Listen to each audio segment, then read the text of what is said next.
দিনরাত মায়ের সেবা করত বলে রাগ করে চলে গেছেন স্ত্রী। এদিকে মায়ের সেবায় সময় দেওয়ায় হারিয়েছেন একমাত্র চাকরিটাও। তবুও আরিফুলের চাওয়া, মা বেঁচে থাক, তাহলেই সব হবে পাওয়া। মার সেবা করতে গিয়ে ওয়াইফ, স্ত্রী, সন্তান যা আছে সবার সমস্যা নেই। আমার মা এসব চাকরি বড়, আমার মা থাক, আমার মা থাকলে আল্লাহর দুনিয়ার মধ্যে। অসুস্থ মায়ের সেবা করার কারণে আপনার স্ত্রী চলে গিয়েছে, এটা আসলে কতটুকু সত্য বা আসলে কি ঘটেছে একটু বলেন তো দেখি।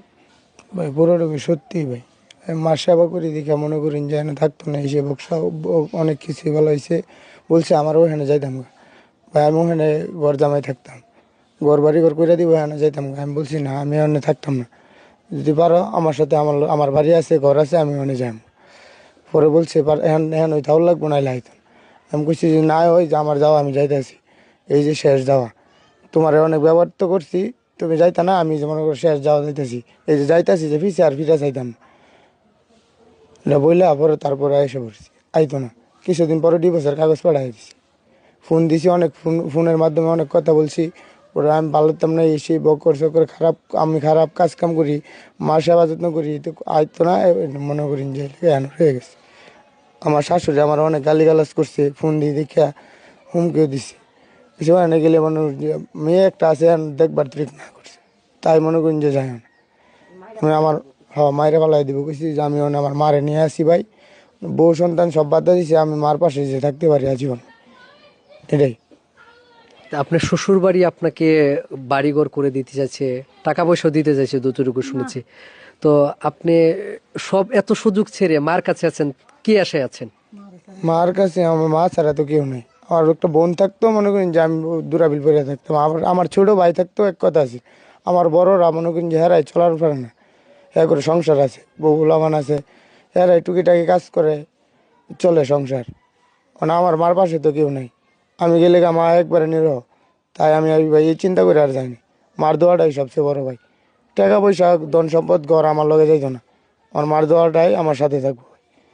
এই আশায় মনে করেন যে সব বাদ দিছি, আমি আমার মার পাশে থাকতে চাই, এটাই হচ্ছে বড় কথা। আপনার তো একটি সন্তানও আছে, তার খোঁজ খবর? খোঁজ খবর ফোন দিলে মনে করেন যে ফোন কাইটা দেয়, আমার কণ্ঠ সুর শুনলে মনে করেন যে কাইটা দেয়, আর বকাবাধ্য করে না করে ফোন দেওয়ার জন্য। তো আর ভাইয়ানো বলছে না করছে যাওয়ার জন্য, তো যাইতেও পারি না, না খোঁজ খবরও কিছু নাই। ভিতরটা ফাইটা জায়গা যে সময় মনে করেন যে সন্তানের কথাটা ভাব, মানে মার দিকে সব বুঝলা যায়। আমার মা থাকলে সন্তানকে নিয়ে আসতে পারেন নাই আপনার কাছে? সন্তান কেমন না, ছোট সন্তান, বয়স কত? 1.5 বছর ছোট। ছোট। যাক, খুব হৃদয় বিদারক একটি ঘটনা। আসলে সত্যি কার সাথে কখন কি ঘটনা ঘটে এসব বলাটা খুব কষ্ট। আমার সাথে কথা বলতে গিয়ে কিন্তু আরিফ ইতিমধ্যে কিন্তু কান্না করছে, ঠিক তার মায় কিন্তু আমাদের পাশে আছে। একটু তার মায়ের সাথে একটু কথা বলো, যে আছেন কেমন আপনি? ভালো আছি স্যার। যে আপনার ছেলে আপনাকে সেবা করতে গিয়ে তার বউ চলে গেছে, মানে আপনার ছেলের বউ চলে গেছে, এটা কি আসলে সত্য? সত্য স্যার, আমার সেবা করার গে হাইরা ছেলের বউ চলে গেছে আমার পাশে থাকা দেখে। তাই? হ্যাঁ, যারা ছেলের লাগে ছেলেরে ফাটাইছি বউ আনবার লাগে, যারা দিছে না আমার ছেলেরে মাইরা ফালাই দিব।